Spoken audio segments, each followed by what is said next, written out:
Tenemos 4 mujeres, 3 economistas, una representante de trabajadores, para ver cómo fue este primer año de Mauricio Macri. ¿Quién quiere empezar? Mari. Bueno, yo diría que fue un año, si uno tiene que hacer un balance, claramente un año difícil en términos de la economía.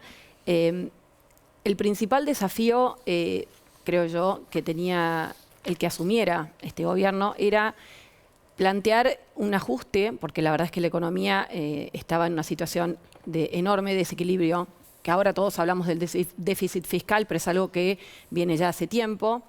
Un problema de tipo de cambio, el cepo, bueno, los temas que ya conocemos, pero algunos eran conocidos por la gente y muchos no. Y el gran desafío justamente era plantear la necesidad de hacer ajustes sin que la gente tuviera una sensación de crisis. En Argentina la crisis es el 2001, ¿no?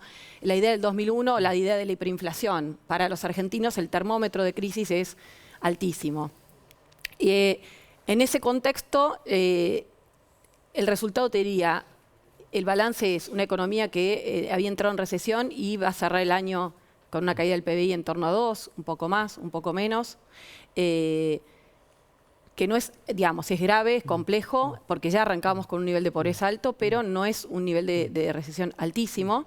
El punto acá es qué va a pasar el año que viene, más que Ahora nada. volvemos a la pregunta sobre el próximo año. Fernanda Reyes, ¿qué hizo bien y qué hizo mal Mauricio Macri? Mira, me parece que nosotros siempre hablamos de la herencia, pero en realidad uno tiene que saber de dónde parte, ¿no? Su línea de base. Y lo cierto es que nosotros veníamos de tener que cerrar el acuerdo con los holdout, teníamos 25 tipos, o sea, tipos de cambio distintos, no 25, digo, estoy hablando en términos generales, pero sí una gran cantidad de tipos de cambio.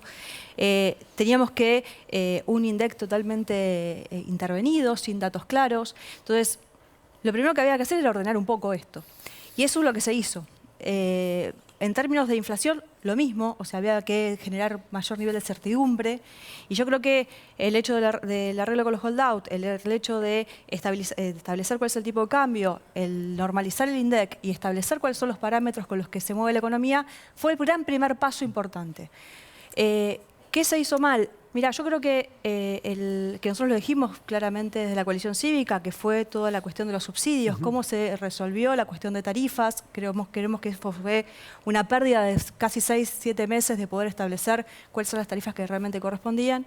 Y otra de las cuestiones que, esto también, que bueno, se hablaba recién en la charla anterior, el tema de las retenciones a la minería. Quitar las retenciones, establecer las retenciones a la minería fue una mala decisión, no necesaria. Después, por ahí, para profundizar, pero creo que ordenar un poco lo que había dejado el kirchnerismo. Lo negativo tema subsidios. Magali.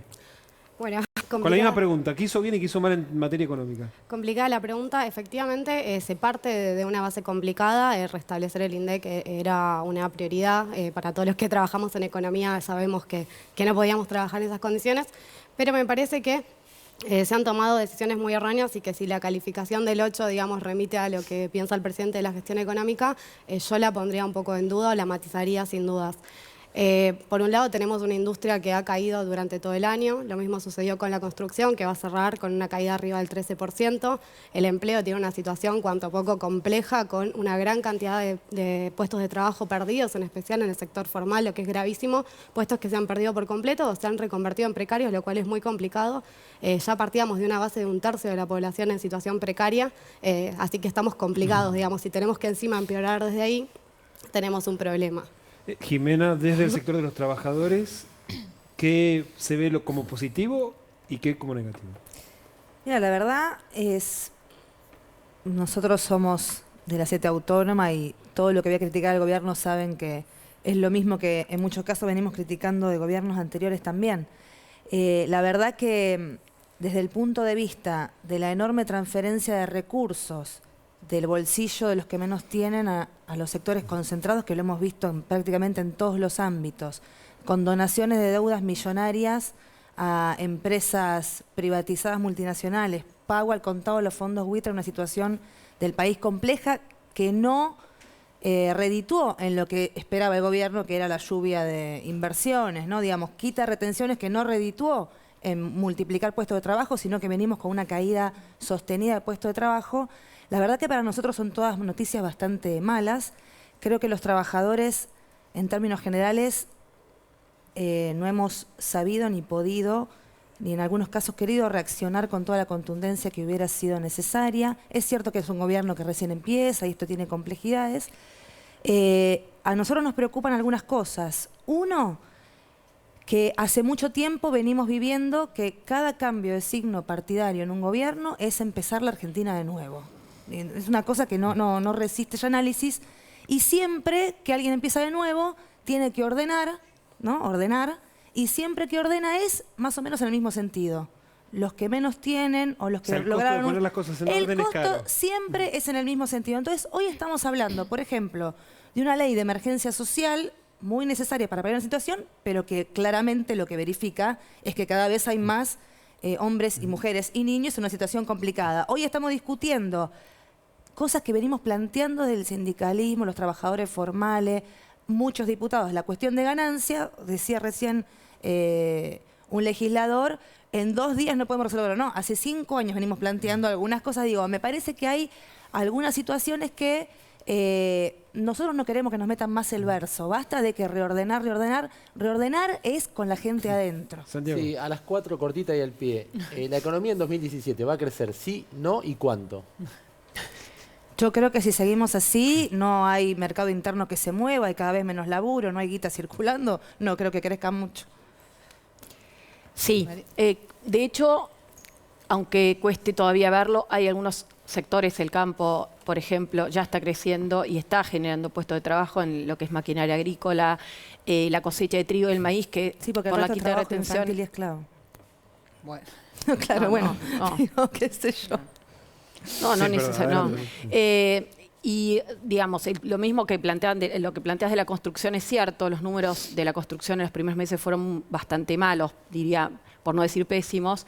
En los últimos meses se está empezando a ver una recuperación. De hecho, en mi propio sector hay optimismo respecto de esto. No sea obra pública y obra privada. Esto es fundamental porque es en el sector donde más puestos de trabajo se perdieron, en el sector formal, ¿no? Esto es, y no solo formal, sino también los relacionados, que muchas veces son informales. Y ligado a lo que es el proyecto, digamos, lo que se está viendo de licitaciones de obras públicas, que está habiendo un fortísimo aumento, y lo que es el sector agropecuario y algunos sectores industriales ligados a esto, no es solamente el sector agrícola solo. Creemos que la economía efectivamente va a crecer. ¿Cuánto? Es difícil saberlo, pero estará en torno al 3%. Sí, sí, más o menos todos manejamos los mismos datos, ¿no? Del 3% es lo que se piensa que puede crecer el año que viene. Mira, yo creo que la economía no está desligada de la política en absoluto. Entonces, cuando uno dice que en cada nuevo gobierno que aparece tiene que ordenar, en realidad no es que hay que ordenar porque es una cuestión de orden, hay que ordenar porque en realidad se destruyeron las instituciones durante estos 12 años.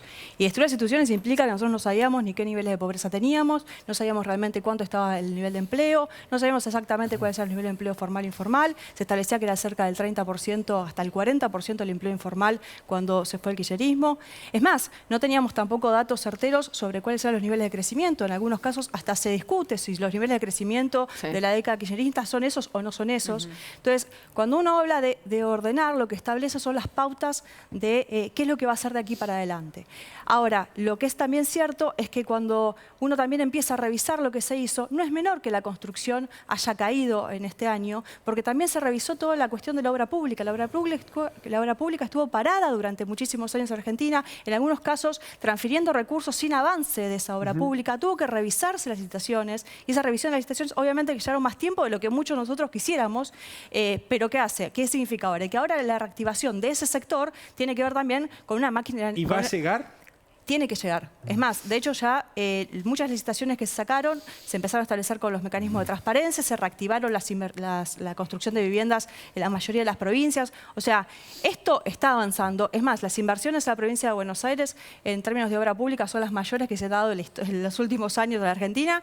Y es más, si nosotros seguimos avanzando sobre el resto del país, también vemos que hay un nivel de inversión mucho más grande en obra pública. Entonces, hay una reactivación que va a venir por ese lado, pero hay cosas que tienen que ser necesarias, porque vos, si no hay certidumbre sobre hacia dónde vamos, difícilmente vos puedas tener inversiones inmediatamente. digo, no están ya, hubiésemos querido que fueran mucho más rápido de lo que fueron. Ahora sí que el gobierno pero ese diagnóstico justamente de que había una esperanza de que iban a venir las inversiones más rápido, o por lo menos eso se transmitió. ¿Hubo un error de diagnóstico o fue ingenuidad? La o pregunta no? la hacemos para Magali. Yo creo que hubo ingenuidad y que hubo es una mezcla de las dos cosas, ¿no? Un mal diagnóstico. También me gustaría responder un poco Sí. sobre 2017. Creo que las proyecciones efectivamente hablan de un crecimiento. A mí personalmente me cuesta verlo. Efectivamente la construcción sí hay algunas estimaciones más positivas, en la industria no así, incluso con las expectativas de un crecimiento, aunque sea moderado, de Brasil, aún no alcanza para realmente reactivar el sector industrial, que es donde se generan un montón de puestos de trabajo de calidad dentro de todo, y eso es problemático. Con respecto al consumo, también me cuesta mucho ver cómo, digamos, podría arrancar, más que nada con alguna que otra paliativo, como puede ser el ahora 18, pero no que traccione. Y las inversiones, la realidad es que si bien es una cuestión de tiempo y es verdad que no suceden de un día para el otro, no veo cambios. Me parece que también hay que revisar el tema de comercio exterior en línea con esto que decía de Brasil. Creo que los últimos años llevaron a repensar un poco nuestra excesiva dependencia con respecto a nuestro socio comercial, que de ninguna manera obviamente quiere decir dejar de tener relaciones o reducirlas, pero sí diversificar, y que no sé si la estrategia que está pensando el gobierno es adecuada para un panorama como el actual.